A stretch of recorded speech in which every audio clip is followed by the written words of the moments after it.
Welcome back to the concluding round of this segment.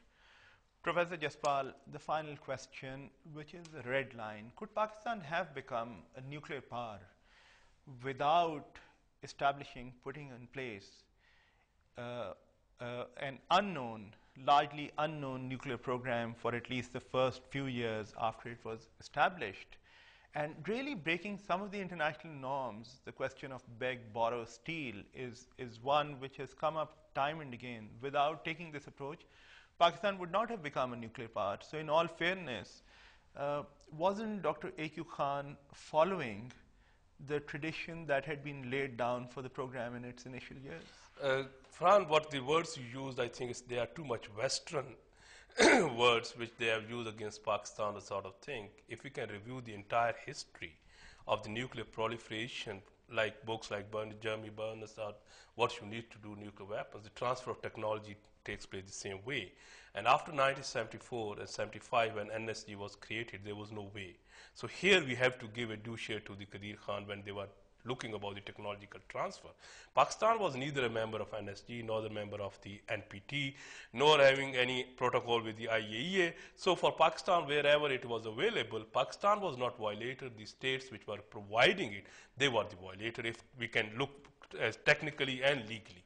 So this is number one point. Number two is that when I talk about that Pakistan, of course, Pakistan after 1972, when started working for the nuclearization, it required a lot of clandestine working, and with that, these sort of things had happened. There was no state which has given us full-fledged centrifuge, nor we can give, because if we have given any centrifuge to the Iranians, why Iranians are facing 10 years down the road or 13 years down the road the same problem of cascade? So this is a technical point. I'm not indulging in it. The final point is that without that sort of a clandestine activity, I'm very much convinced that Pakistan was not able to become a nuclear weapon state in 1998. And I think we have to also remember the historical context. When Pakistan began working on its nuclear program and Dr. Abdul Qadir Khan came into the picture, that was just a few years after the Bangladesh situation took place. India became a nuclear power, and therefore for Pakistan, there was no other option.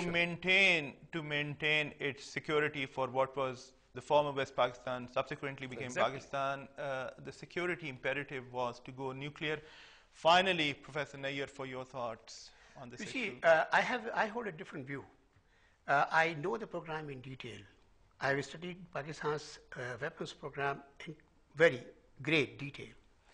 There was a second component of Pakistan's nuclear program, and that was actually to be the first component. Initially, Pakistan was to make reactors out of which it would have taken out burnt natural uranium to get plutonium, and plutonium would have been the material to use in nuclear weapons, as India does.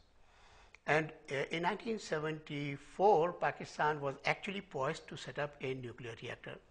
And because the centrifuge technology was brought in by A.Q. Khan, the other program was put on the back burner for a few years.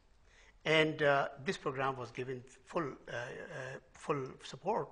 And then later on, that program also started. So now we have Khushab reactor, and we have plutonium coming out of it, and we have 2 more Khushab reactors come in place, from which Pakistan will have a much larger capacity to produce plutonium than India has.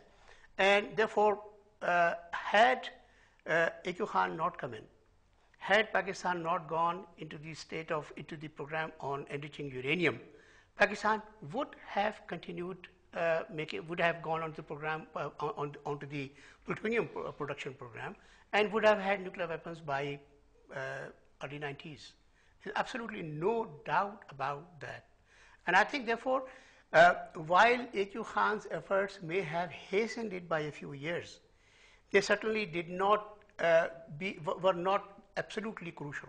But having said that, Professor Nayyar, surely one has to recall that unfortunate event in the 1970s when the French promised a reprocessing nuclear plant to Pakistan and then broke that promise effectively, leaving Pakistan with the impression that going forward, unless it went clandestine, totally clandestine, going forward, the international community was not prepared to give Pakistan the same access to technology as was given to India. Isn't that the case also? No, but I think you must be clear. But you must be clear.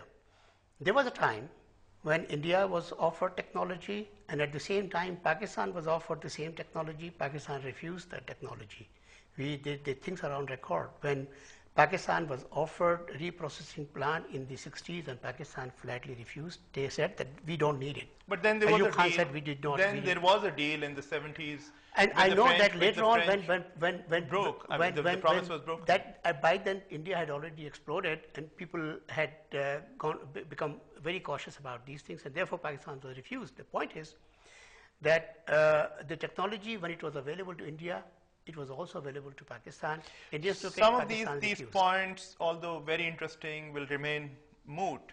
But I think the one reality that one has to accept is that in spite of whatever one might say about Dr. Abdul Qadir Khan, on the one hand, there's a lot of evidence that what he delivered for Pakistan was absolutely indispensable and remains indispensable for our country's security. But on the other hand, he also remains public hero number one across this country. I think it's hard to find today a public hero who remains as popular as Dr. Abdul Qadir Khan.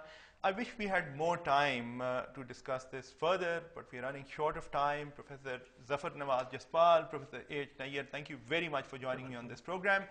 This brings me to the end of this week's Centerpoint. If you care to write to us, our email address is centerpoint@dawnnews.tv. I'm Farhan Bukhari in Islamabad. Till next week, goodbye.